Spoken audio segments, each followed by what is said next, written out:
I'm going to play a song that my father asked if I could write so that he could give it to my mother as a Christmas present. So I put their lives together into 3 verses, and I called it Two Wings. Really hard to play on an acoustic guitar because I'm a classical guitar player, but we will do our best. It was winter when I met you.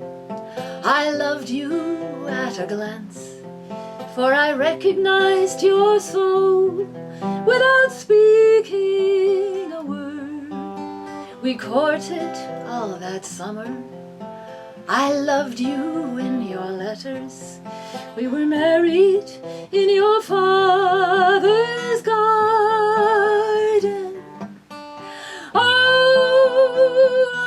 Oh, I loved you so. Nothing can compare to the shining of your spirit and the smiling in my soul. We were the 2 wings of a bird.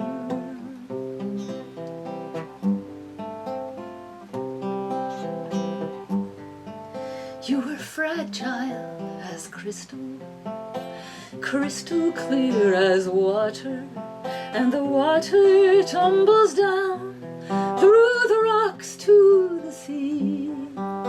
You shatter like fine crystal. You shatter with a fine ring that ripples, ripples over me. Oh, I love you so. Nothing can compare to the shining of your spirit and the smiling in my soul.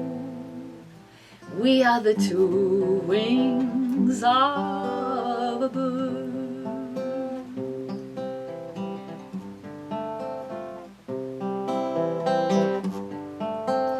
Now we are old, like red maple leaves.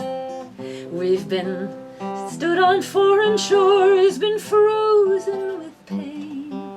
We've cracked through the shells of our old and former selves.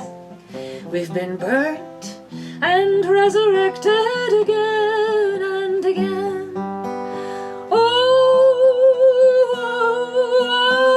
I love you so. Nothing can compare to the shining of your spirit and the smiling in my soul. We are the 2 wings of a bird.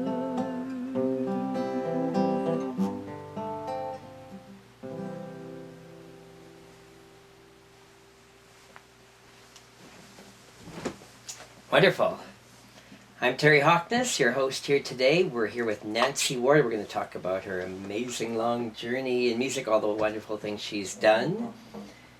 So let's talk about, we're just going to go through your whole life. My whole life. Let's go back to the beginning here. Let's talk about, were you born in Saskatoon? I was born in Saskatoon, and I started piano when I was 5 years old. My twin brother and sister, Rick and Nora, also started, but they dropped out, and I became a fanatic piano player. My first, you wanted to know Saskatoon connection, so my first teacher was Mrs. Vanterpool. And my second was Garth Beckett, and he was more of a concert pianist type. So on Friday after school, I would walk the very long trek from Newtana Collegiate or Victoria Public School or Newtana Collegiate to his house and have a very dramatic lesson. So anyway, I got to about age 13 on the piano, and my father brought home a guitar for my older sister. but it was me who really took over that guitar. I taught myself how to play it, and at the time I was making friends with people like Michael Miller, Mike Taylor, Graham Card, Gary Walsh. So we would regularly go over to a guy named Sid Wilston's house and trade songs and study a book. I think it was called Sing Out or Let's Sing Out. It was full of folk songs. And we started learning the culture of people like Woody Guthrie and Pete Seeger. And I just remember learning the stories of these guys' lives and following their music.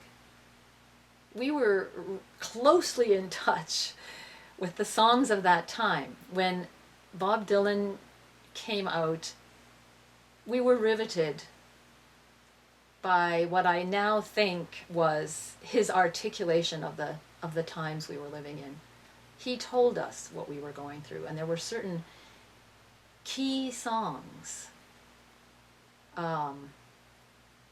For my personal favorite would be the song that asks all the questions. Where have you been, my blue-eyed son? And all the issues in that song are happening today, the environment and racism and everything. He was just brilliant. But by the time he wrote John Wesley Harding, I sort of think he had finished defining the age and was moving on to other stuff. I lost interest. And then everybody fell madly in love with the Beatles.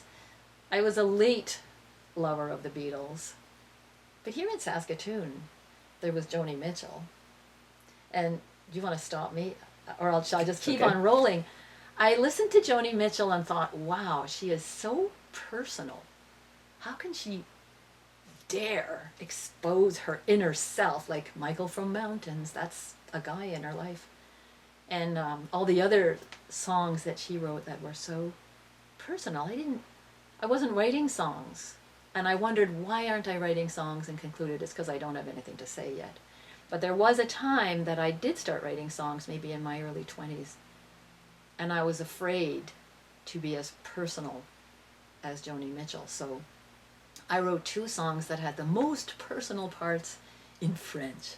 Not that I was great in French, but one was Moi, je suis seul, me, I am alone. Yeah, and the other one was Someone to Love Me. Anyway, where should we go from here? So you've recorded a lot of albums, you've played with a lot of performers, you have a great story, and let's just kind of jump through it a bit here. First thing that someone brought up was, she's really good at the recorder. What's the story there? I got into a class with Betty Michelle where she started a recorder group, and we would play Bach fugues that have 4 or 5 parts, and we had soprano, alto, tenor, bass. Everybody started on the descant recorder, and we soon, as we would get very good enough on the descant, we would be given an alto. I got an alto, some people got a tenor. And eventually, Mary McLean and I, she was my best friend in Victoria Public School. We were together for 3 or 4 years there with Miss Michelle, and we got really, really good. Mary and I played bass for a while, and then I graduated to the sopranino. Another girl in that class, Judy Whitaker, now Judy Filson, Judy Whitaker figured out how to play the sopranino and the descant at the same time, one playing harmony for the other. So I learned that, and that became a novelty part of my show. And I also learned the fiddle melodies that other groups were doing, playing the tin whistle. You could do those on the recorder. I also played Bach's B minor suite with the Hamilton Philharmonic and the Toronto Symphony, as a matter of fact, when I moved to Ontario, on the sopranino recorder. So yes, one can get very good on the sopranino recorder. And at one point you received one of the highest marks ever given in the Saskatoon Music Festival. Well, I also received one of the lowest marks. Okay.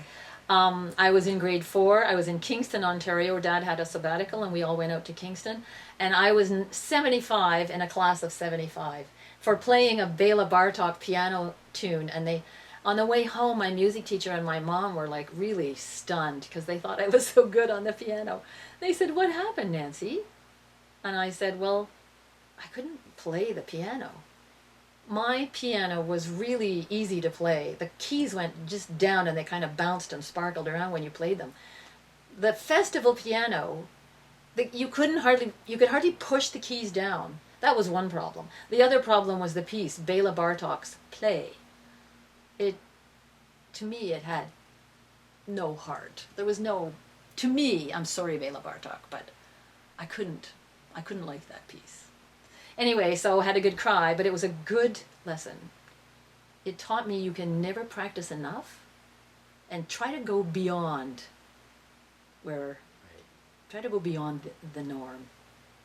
Get it good, but then get it excellent. Tell me about now your best friend, Mary McLean, and you start a folk duo. How does that happen?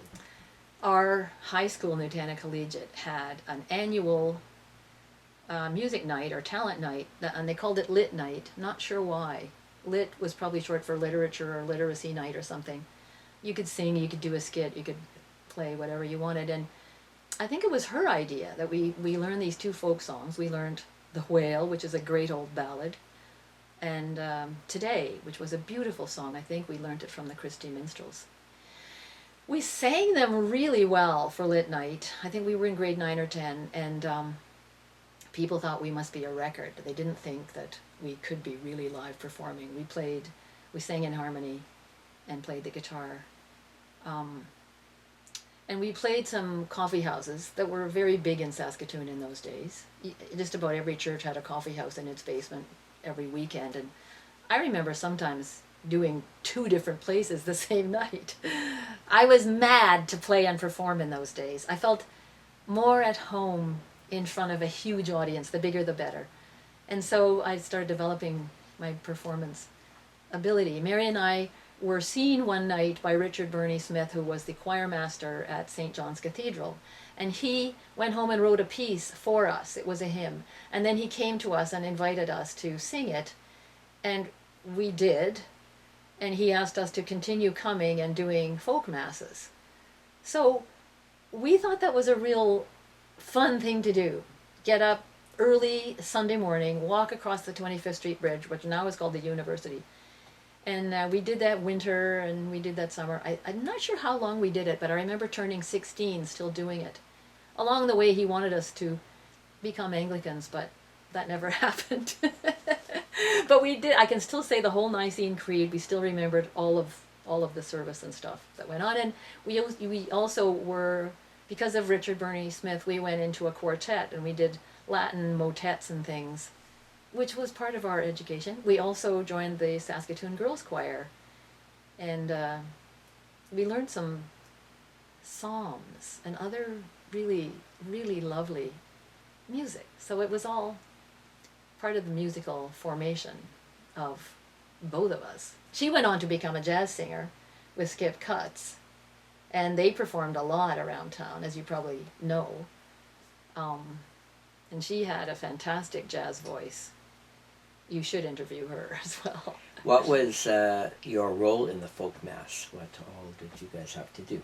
We played the music for the folk mass, and it was fun. It was fun learning about how a mass works. I don't know what I could tell you now about how they work, but we sang things in Latin and learned that there were these stages. I remember the Kyrie eleison. We sang the Nicene Creed.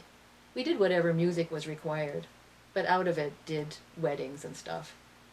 So you weren't incorporating anything you did into it? Just played the guitar and sang in harmony. Mary and I, through the Saskatoon Girls Choir and our folk music and the choir at being the folk mass people, we got really good at singing harmony. When did you know in your life that music was your calling and this was it? That was incredibly late. You wouldn't believe it. It came so naturally to me that it was just like the air I breathed. I remember one time I wrote down a grocery list before computers were invented. I wrote down a grocery list trying to put everything onto it, and the one thing I missed out after I typed it out on my typewriter was bread, which we ate every day.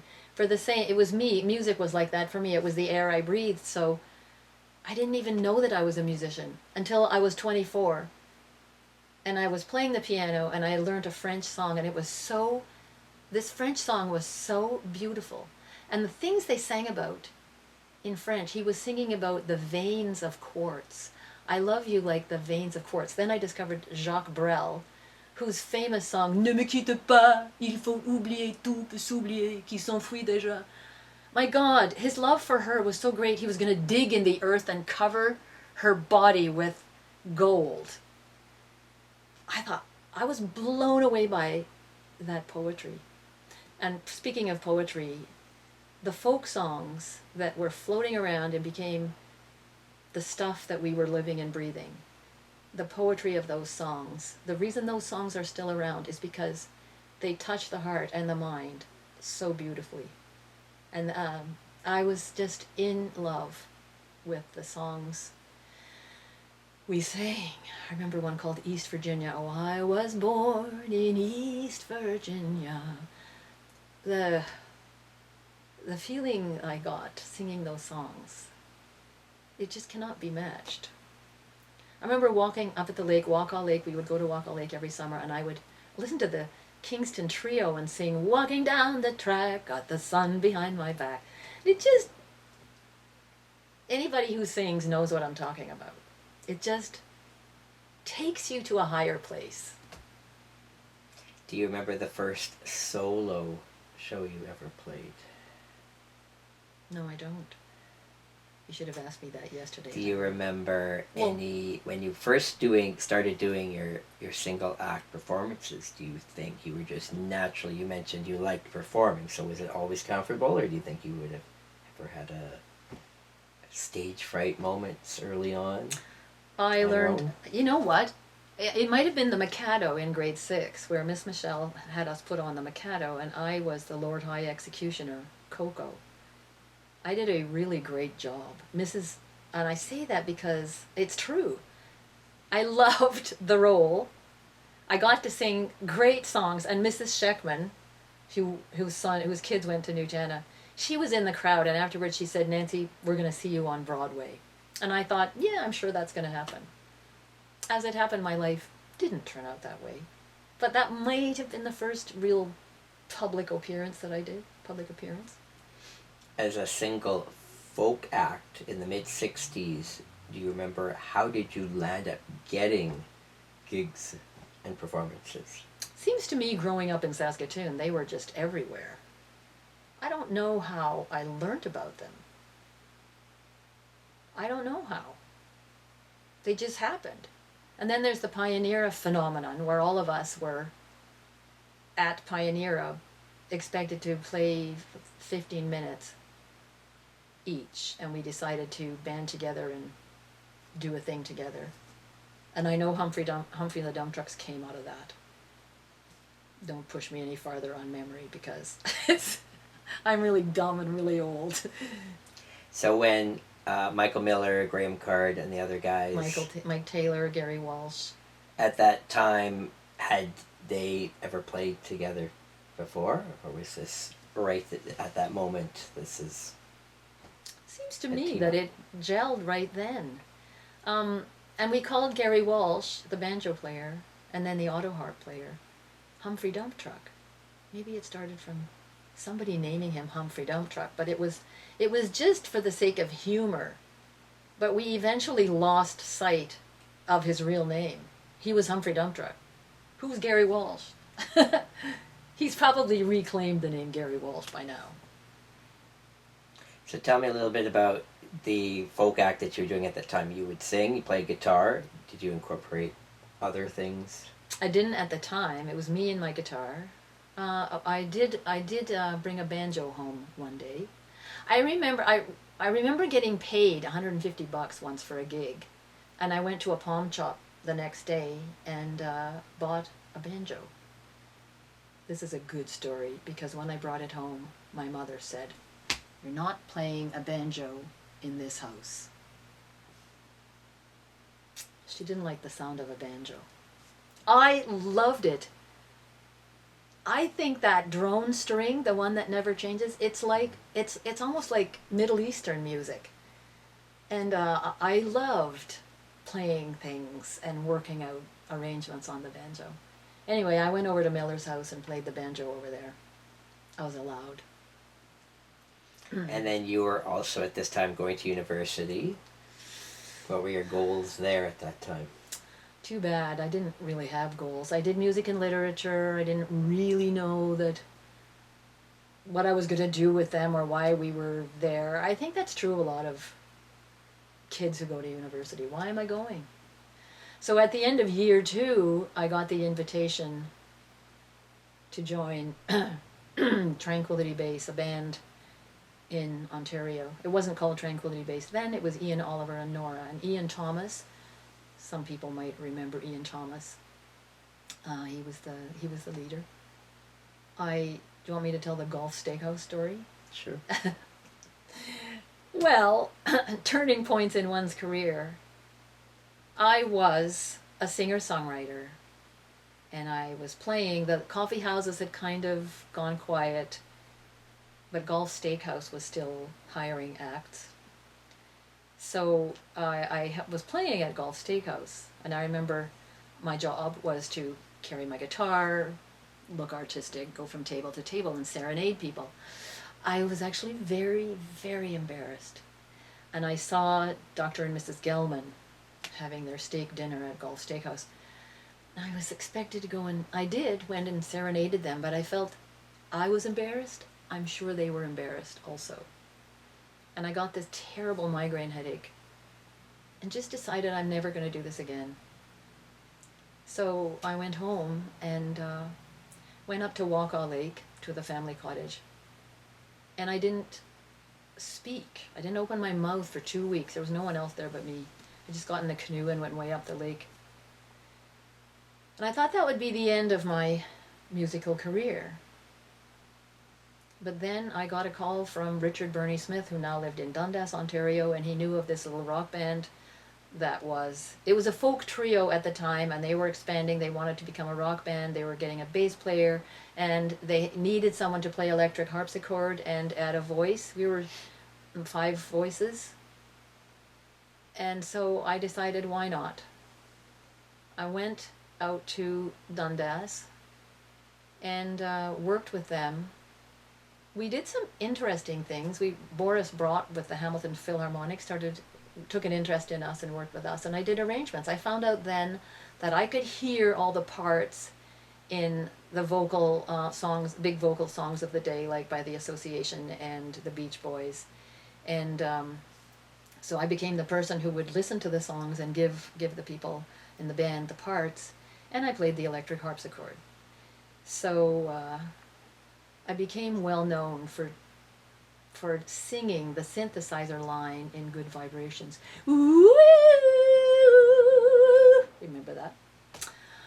Yeah, so that's my little claim to fame. And we did tours, and we did lots of gigs at the colleges and places in Ontario. We opened Ontario Place, and now I live in Ontario, and they're renovating Ontario Place. And I thought, isn't that weird? We opened that place.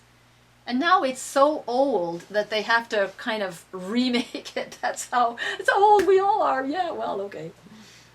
Did that band do any recording? Yeah. Ian was considered the songwriter for the band, and his song, If You're Lookin', became reasonably well known. And I played the recorder part that was then duplicated by violins. I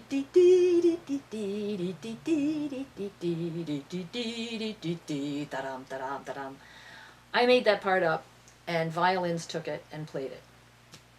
So. And with that band, you also did some big shows. You did a show with Lighthouse. And we opened for Lighthouse. We opened for the American group, the Association. So I met Skip Prokop, and Lighthouse was the Canadian version of, I think, Blood, Sweat and Tears. I met David Clayton Thomas. I think he was probably a great musician. Everybody in Blood, Sweat and Tears was great, and Lighthouse had some really strong intellectual musical brains in it. I could tell that. But when I was in Tranquility Base, we did a show. The Ian Tyson show he had a show called Nashville North, and I met David Wilcox, the guitar player for Ian and Sylvia. Ian and David and I became friends, and he invited me to go on tour with him and Ian and Sylvia when they were touring California, and I just thought my time with Tranquility Base was up, so I went with David on tour and stayed with them for 8 months or so. And then what? Went back to Saskatchewan and tried to pick up pieces. I had not finished my university degree, but I didn't see a reason to finish my university degree either, so life was in one of those, weird, what do I do now kind of phases. I remember on the train, on the way back, I met a guy who was running the Banff School of Fine Arts, and you asked me for opportunities that I took or didn't take. He invited me, this guy was running the Banff School, and he invited me to go to the Banff School of Fine Arts and take a music workshop that people there were offering, and I never went. I never went, but what he wanted from me was a bio and a recording. So Keith Bartlett was a musician around town. I asked him to come and play the guitar, help me add his guitar to this recording, and I met him, and through that we eventually got married, Keith and I, and we formed Eagle Creek. We lived on his farm. We had an organic farm. I learned how to garden and plant carrots and stuff and can stuff. And someone told me later that we were considered Mr. and Mrs. Hippie of, we play music, we grow organic food, we started the Magpie Food Co-op. It sounds like we really accomplished something, but it didn't last very long. Anyway, ask me another question. Okay. So we're now up to about 1973. So what happens next? I know I began to incorporate piano. Somehow, I wanted to go to Montreal. I thought it was the city of my dreams. In those days, we were so trusting of the whole world. We would hitchhike anywhere. I hitchhiked all over the place. And if you're listening to this interview, do not let your children hitchhike. It is no longer safe. Don't try it yourself. In fact, I myself almost got into trouble one time, hitchhiking from Dundas to Toronto in a snowstorm, blizzard, middle of the night, and really scary. And this huge truck was going, trucks were going by and you'd go blind. And I just thought, whatever, it's nice being out here in the blizzard.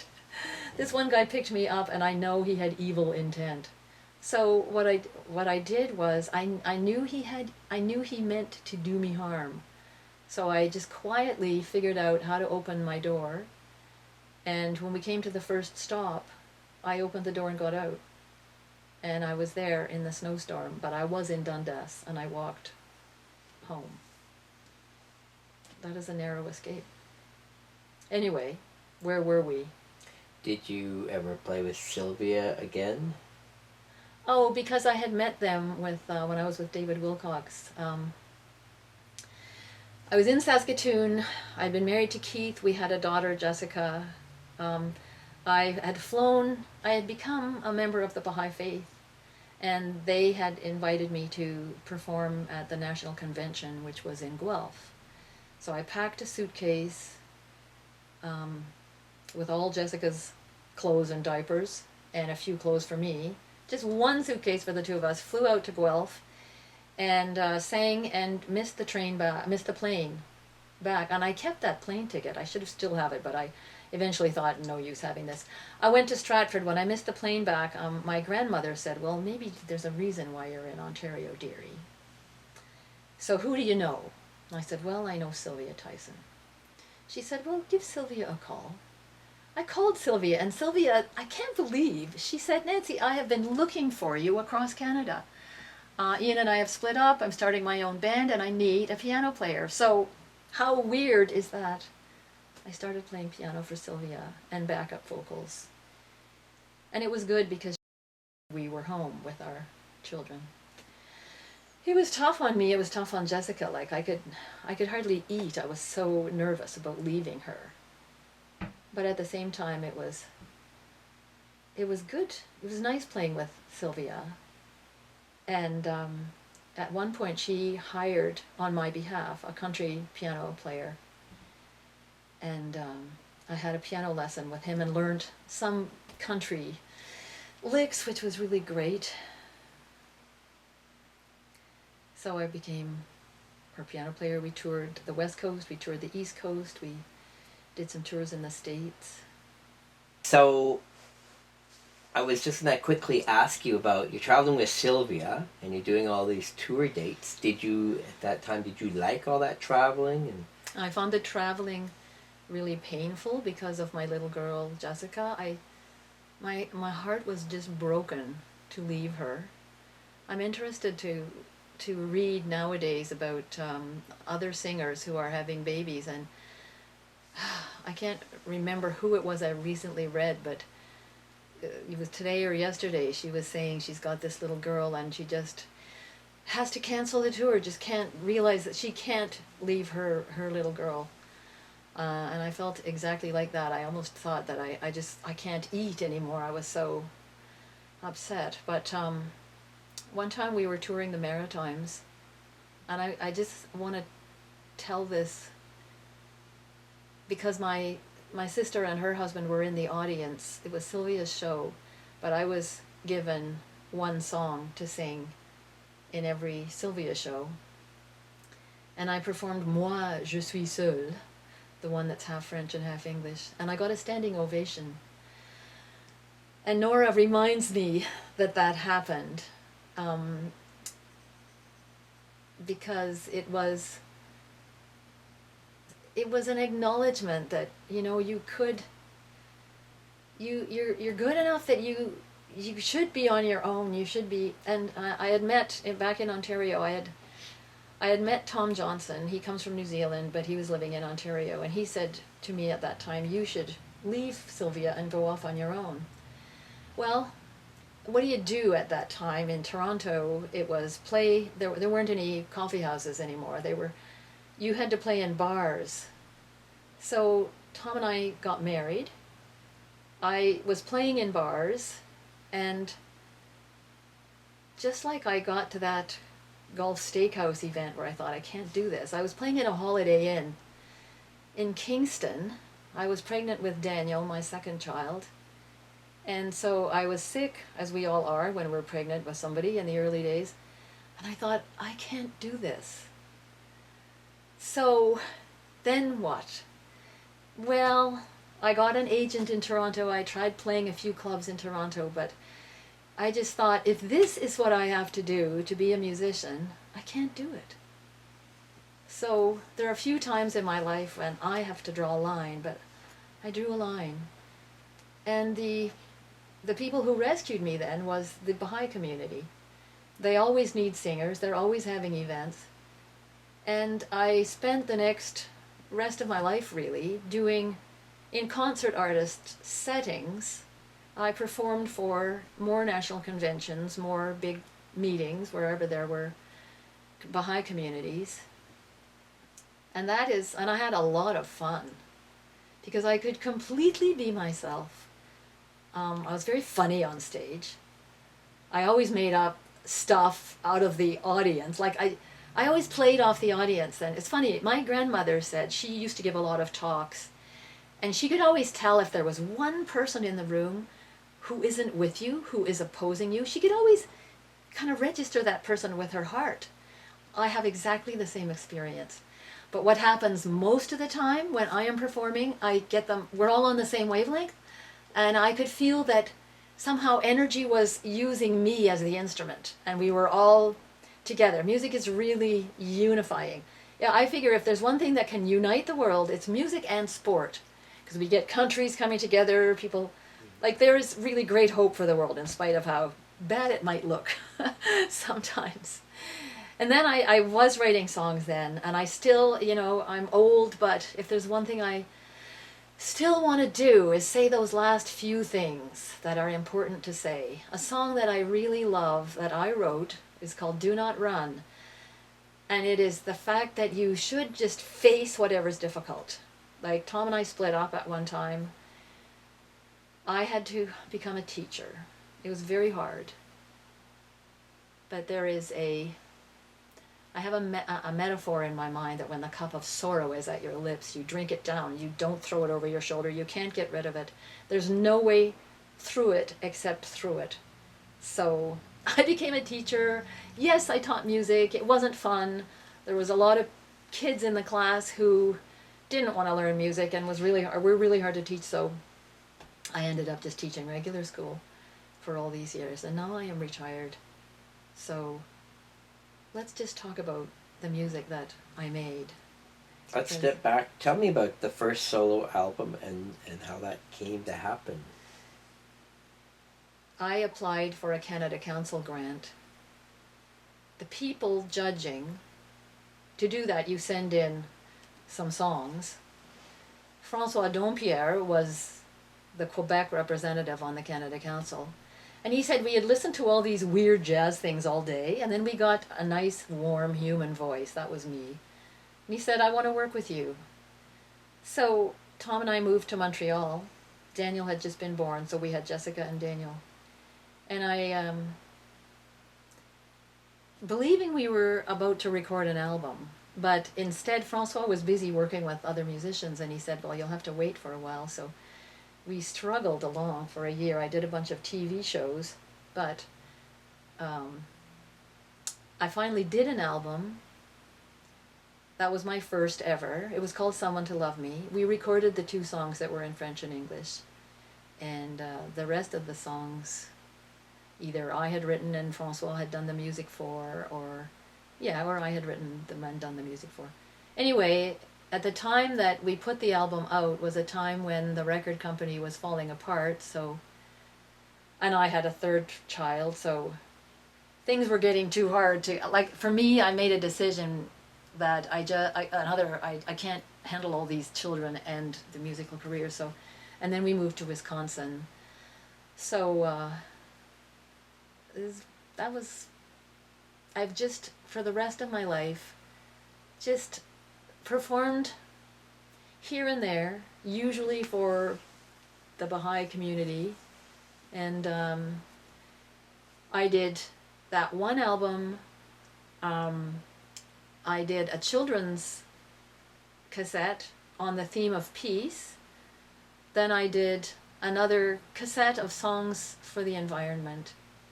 One of them is the wonderful old folk song, The Water is Wide. And the rest of them were mostly songs I had written. And then I did 2 CDs. One was just spiritual songs from Baha'i writings, which were great. Like, someone asked me to write a song for a wedding, and I set to music a song on love revealeth with unfailing, limitless power the mysteries latent in the universe, which, if you think about it, it's really amazing idea. Whatever you love is going to bloom and grow. Love that thought. And the other was just songs that I had written about whatever, all different kinds of stuff. So, at the end of my life, I figure I'm near the end of my life. I could have 2 decades left, but I might have just 1 and maybe 5 of the brain that'll, we don't know what's ahead, but I just wanted to do one last best of, and I called it Handful of Days, because we just have a handful of days left, and I'm trying to put my whole collection of my favorite of my own works on that. So my daughter Miriam set up a website, and we just have 5 or 6 songs on it so far, but I want to upload them all over time, and maybe write a couple more songs before I can't write songs anymore. Are you doing any performing lately? Well, I don't think my voice is that great, but I do occasionally, and I find that it depends. The quality of my voice depends entirely on who's listening. If people are kind of on my side to start with, I can sing way better. if they're not on my side, my voice cracks. I remember Anne Murray saying that she didn't like her own voice after age 60. Well, I understand that. But there are singers out there who are way older than me, like Barbra Streisand is still singing, Mick Jagger is still singing, but he, you don't need a beautiful voice. Neil Young is still singing, but I noticed that he has backup singers. Leonard Cohen was still singing almost until the day he died. But anyway, we'll just see what happens. So if people want to check out your most recent works, they can go to your website. It's a new website. It only has a couple of songs. They're only me and my guitar, but I'm going to hopefully upload a lot more. And the other songs of mine people have just taken without even talking to me about it and put them on the web. So one of my good songs is To the Planters of Trees, The Long Healing Prayer, and one I wrote called Women. They're all on the web by other people that didn't get a hold of me. They just put them on the web. And that's okay. I mean, what can you do about it? And your website is nancywardmusic.com. Yeah. So we'll be checking out to see what you post in the future. Well, it's been a pleasure. I think we've covered a lot of great stuff. It's a fascinating journey, which continues. Well, thank you. Great talking to you.